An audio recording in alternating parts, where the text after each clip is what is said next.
The following program is paid for by the Waits Campaign Fund. A panel from the Terrebonne Parish DA's office answered questions from businessman Mart so that you could better understand your DA's office and how the office itself works.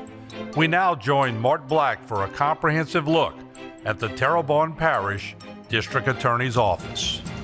My name is Glenn Bourgeois. I'm the Director of Probation Services at the DA's office. I supervise all of the probation, diversion, and pretrial release programs associated with the programs office. Hi, I'm Bernadette Pickett. I'm an Assistant District Attorney and I'm an Executive Director of the Terrebonne Children's Advocacy Center.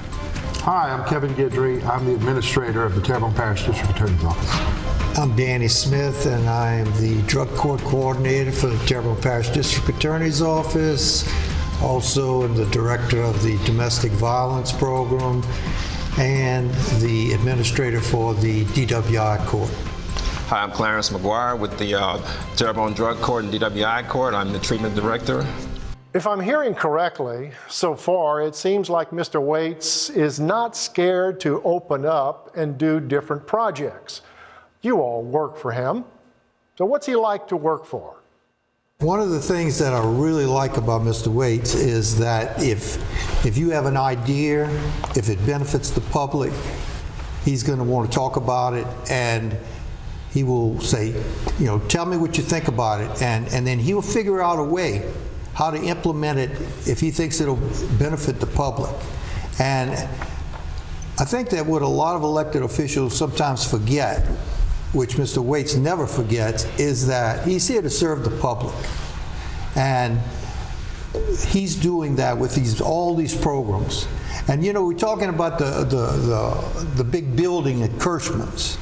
Well, I can tell you that I started with Mr. Waits, and my office was in the law library at the DA's office. And we had one drug court client. And I'll talk about drug courts later, but one drug court client. Of course, you don't have to spend a whole lot of money if you got one drug court client. But when you have 100 and something clients that you have to educate and treat, you can't do that in one room. You have to have a big facility. And I'm proud to say that Mr. Waits has developed a state-of-the-art treatment center that is licensed by the Department of Health and Hospitals, that he can pick up the phone and call us and say, you know, I have a family in here that have issues with drugs. Could they come over to your treatment center and I'll send them over there? You could, how about giving them an assessment or help them, point them in the right direction? And we do that all the time. And we staff our clinic with certified counselors. Well, we are just like a hospital setting. We are an outpatient treatment clinic licensed by the Department of Health and Hospitals. We are, every year we have to go through the issuing of a medical license for us, and we treat the people of this community who have problems with drugs and alcohol. And that's all Mr. Waits doing that. It was his idea, he wanted to do it, he got the grant. He started everything when it comes to the treatment center, and he is the only district attorney in the state of Louisiana who has started a treatment center that is run by the district attorney's office. I believe in hiring qualified people that can get the job done and giving them the ability to say, hey, go do it. Come to me if you need me, but this is my vision. Help me accomplish my vision. And I've been blessed with many, many good employees that have helped do that. And so the many programs that we've started, when you look back from drug court, DWI court, our elderly abuse program, all these, I'm in the schools every day addressing problems on the front end to prevent them from being in the criminal justice system at a later date. Who pays for all of this? It starts in a business setting. It's got to be financed at a surface level. Somebody has got to pay for it. How does that happen? Our clients who come through the drug and DWI court pay a portion of the fees, or pay fees which equate to a portion of the cost involved in treating them. Of course, they could never pay the entire amount that it costs to go through a full, sometimes 2 years of treatment. So we do assess them based on their ability to pay some costs that they pay usually on a monthly basis. One of the requirements of the program is that these clients, these individuals, become gainfully employed. That's a condition of the program. So while they may not be able to afford to pay the day they come in, as time progresses and we work with them and treat them and get them better and move them along with their addiction, at some point they'll become employed. And when they are employed, then of course they have the resources to pay some fees. In addition to that, because we are a certified program and we follow all the principles that the federal government guidelines for treatment courts, we are able to participate and receive federal funding through the Louisiana Supreme Court. And that funding comes down at a per diem or per head amount for the number of folks who are in drug court. So it does change from year to year depending on our number of folks in and currently under treatment. We were the first. Mr. Waits has the first DWI court in the state of Louisiana. And so consequently, we were the first to apply for and receive grant monies from the Louisiana Highway Safety Commission to help operate the DWI court. My general standard instruction to an assistant that comes in there with a problem, I tell them, take the names out of it, do what you feel is right in your heart, but for the names. Just look at the facts and do what you feel is right in your heart. And I'm good with that decision. That is the standard instruction that I give my assistant DAs. Do what you feel is right. And is every decision, looking back in retrospect, some things we may have done differently? Absolutely. But you know what? As a general statement, as a general rule, do what's right in your heart at this particular moment. And I think, and I'm good with that. So I'm going to put this into perspective for the public watching. Someone's always watching taxpayer monies being spent. The DA's office is on an island away from Congress or state government because the DA's office prosecutes independently. That's their number one role. So in order to put bad people where they belong or rehabilitate people who can be given another chance, it takes money and resources. There's more assistant district attorneys than there were years ago. Is there a formula for that in regards to numbers?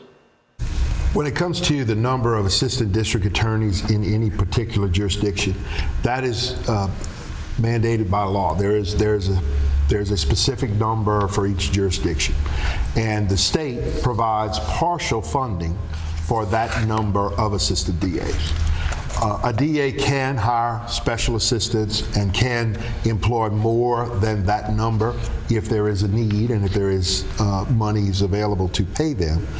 But the state will provide what they call warrants, not to be confused with an arrest warrant, but warrants, which is the pay for the district attorney and a certain number of assistants in each jurisdiction. We currently in Terrebonne Parish have exactly the number of assistant DAs that the state provides for. It is exactly the number. How much cheaper is it to rehabilitate a person than to actually put a person in jail? 60 to 80% of all crime, the person is under the influence of drugs or he's doing it because of drugs. And when we bring people into DWI, a drug court or DWI court, we're trying to rehabilitate them. Right now, on the state level, they are trying to figure out ways how to release prisoners if they are nonviolent and they have a drug problem. They're dumping them on the drug courts. And so we're going to have to figure out how we're going to accommodate all these people because they're releasing them from the prisons and they're coming right back into our communities. And does the public want us to have all these people who are not treated going around and still have an addiction problem, and they're going to be robbing, doing different crimes so that they can get their hands on drugs? So they have to be rehabilitated. They're not building any more prisons because the public are tired of building prisons. We're already leading the country.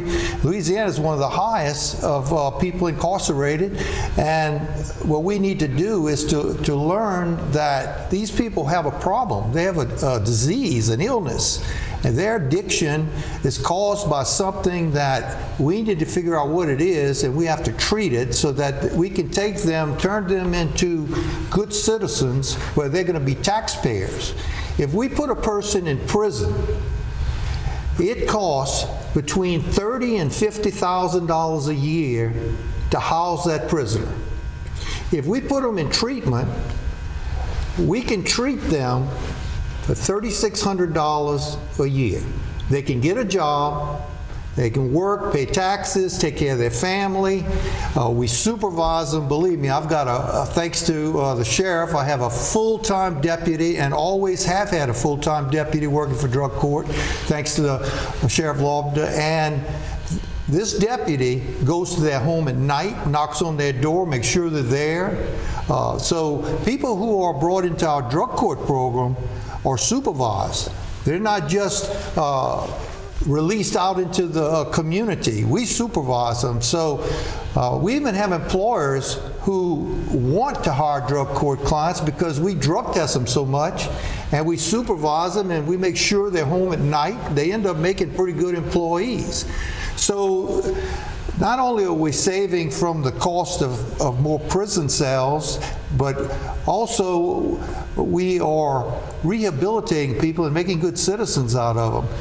And another thing that people don't realize is that you have drug-free babies born to drug court clients. We had 15 just in Terrebonne Parish born to our drug court clients. And these babies were drug-free.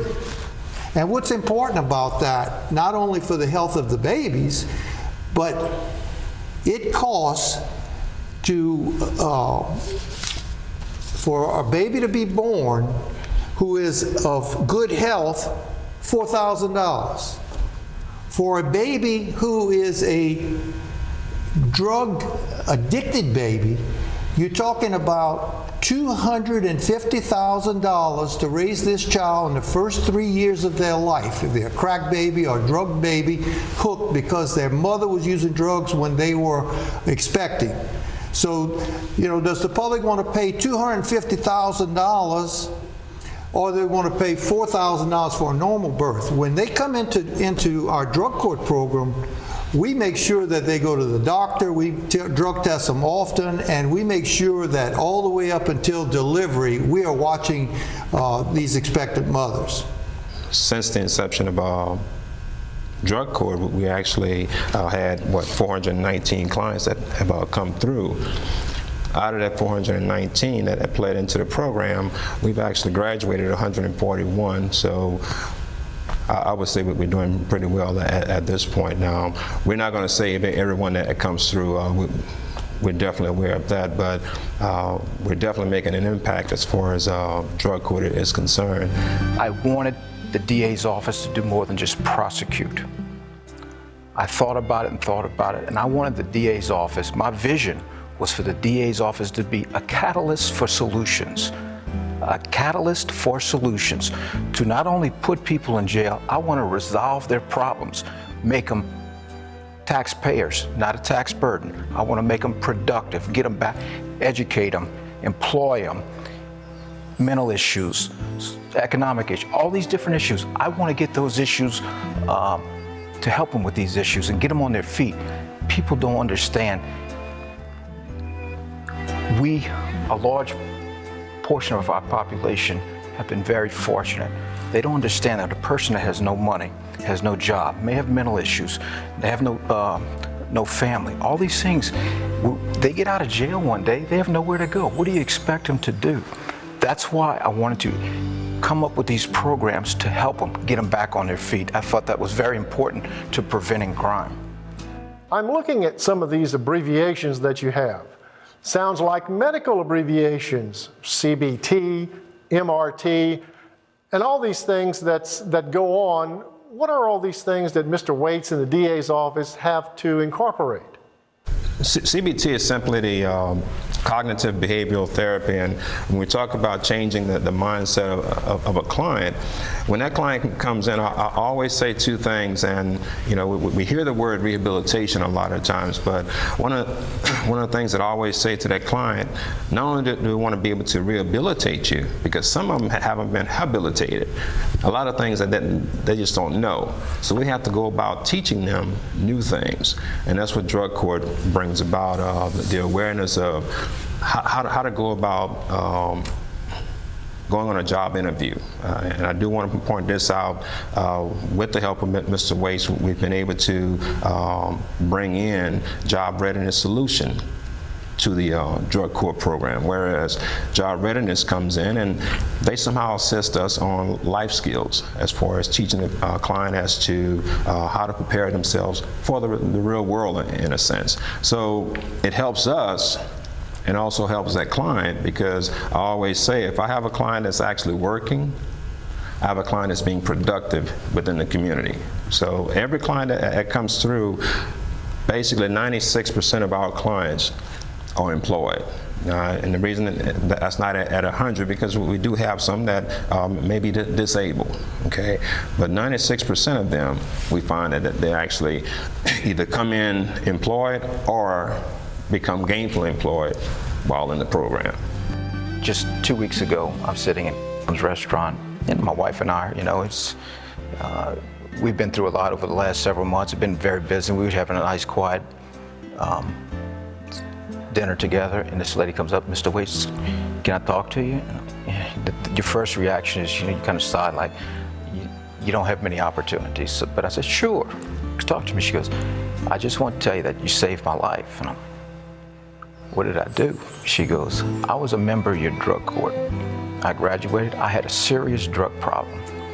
I'm here. I've been here and I've worked my way up. I've been here for 2 years. I'm very happy. I'm now married. I am drug-free, and I could not have done it without your program. That warmed my heart. On a recent survey, it said that the vast majority of people that support Mr. Waits agree with the fact that Terrebonne Parish is one of the happiest places to live. And listening to some of your comments, you're not putting these people through the system to end up in jail.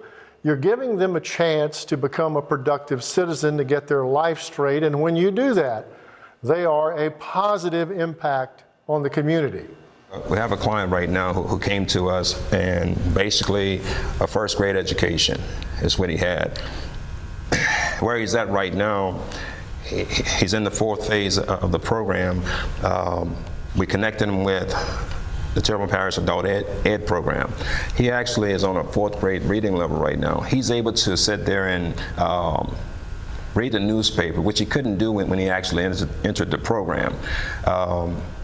I spoke with the young lady at the Adult Ed, and the report she gave back to us was that this individual, even when he didn't have to, he found himself going in over the summer to continue with his program. So he was very eager to take on something new that he didn't know before. Yeah. So we see these things happening where changing of lives take place. And we may not do it overnight, but that's part of the reason that the program is 18 to 24 months. It just takes a little while to get them to that level. I'm sitting at lunchtime one day, sitting at my desk, and the lady buzzed me and says, Sergeant so-and-so here from the Army. Name didn't ring a bell. Send him in.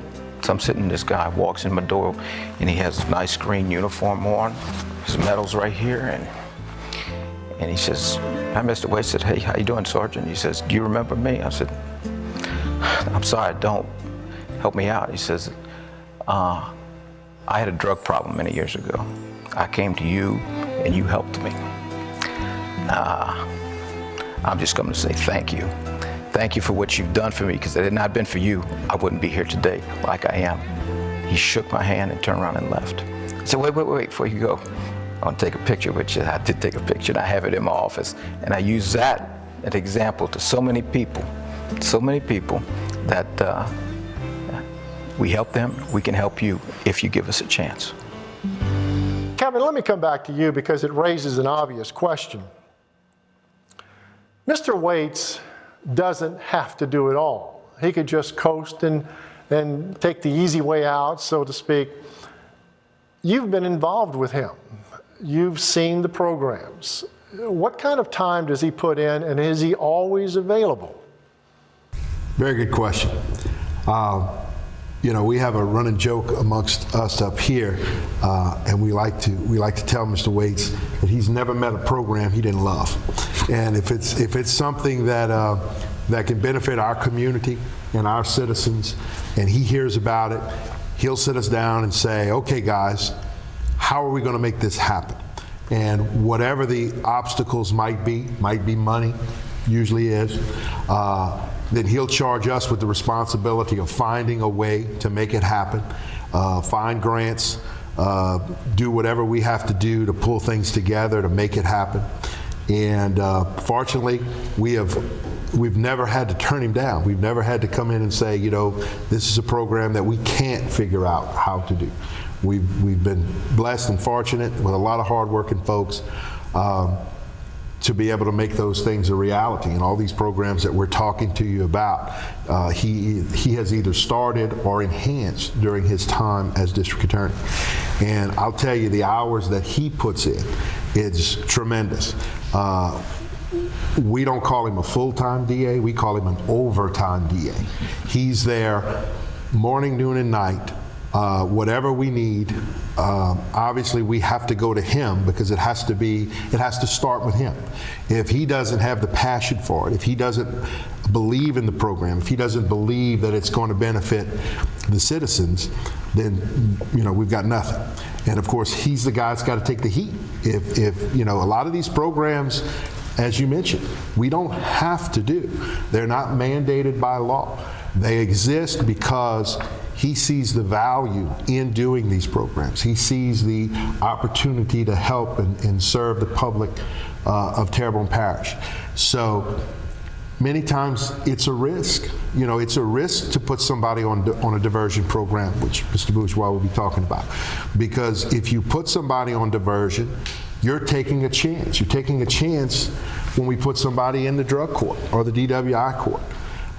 If that person goes out and reoffends, regardless of the reason, you know everybody is going to be looking squarely at Mr. Waits and our office for making the decision. So it's a risky proposition. But what we all know about Mr. Waits is he's not afraid to make those tough calls, and he is always available, and he is the one there making those calls. Whatever success we have achieved, and many of us up here on this panel have received individual awards for our work in these various programs and acknowledgement on a state and a national level. But all of that we know only exists and only happens because of Mr. Waits and his support and his willingness to let us sometimes go out on a limb and experiment with some of these things if he believes that ultimately it's going to be the right thing, it's going to help our citizens. And I'm very blessed because I love to help people. Helping people is my passion. There are two ways that I help people here in Terrebonne Parish. Number one, they need a tough DA to be tough on crime and to take the violent, repeat offenders, drug dealers off the streets. There's no doubt about that. We're very proud of the job that we have done. The second thing is we have to understand people, and people make mistakes. They do stupid things. You know, I've done dumb things. We all have. Helping people, and I believe in second chances in some circumstances. There should always be consequences. However, I want the DA's office to go a step further to help people to make sure that they don't do it again. How many times after 5 o'clock have you called Mr. Waits to discuss a situation? How about daily? About daily. It's a special person to allow that. How does Mr. Waits handle that? He's very humble. Mr. Waits takes no credit. You never hear Mr. Waits talk about what he did. It's all about his programs, his office, his people. One of the important things that he concerns himself with is changing lives. And that is what he's all about. And when we have a drug court graduation, you know, he'll stand up there and he'll talk about it and he'll say, look, I don't care what it costs. If I saved one person's life, just one, it's all worth it. Everything we do is worth it if we can change someone's life. And believe me, he has changed hundreds and hundreds and hundreds of lives in all these different programs. You know, they don't matter to some people because it doesn't affect their life. But the people who it does affect, and all of the families and all of the relatives of these people, it's important to them. And so he has to be given a lot of credit, and he's very, very humble. He never sings his own praises, so it's time somebody does. The open door policy kind of was really illustrated during Hurricane Katrina. We spent 3 weeks taking people that had either relatives or things at home, but going back and forth to New Orleans, getting them out of New Orleans. All my investigators, we had a convoy. We started 2 days after the hurricane. We started getting phone calls, so-and-so's there, and we single-handedly emptied out some of the hotels down there. We were bringing people, I didn't know who they were, to my house on a daily basis, and every day my wife would have a big spread cooked, and we'd get them to airplanes, get them to cars. People were coming in and out, but it was very emotional, it left me with a very warm heart, because these were people that were in very dire straits. They had serious problems. There was shooting. We were down there were gunshots, there was shooting going on, and I just felt like it was a very gratifying event that we were involved in helping these people, and yes, we have a very open door.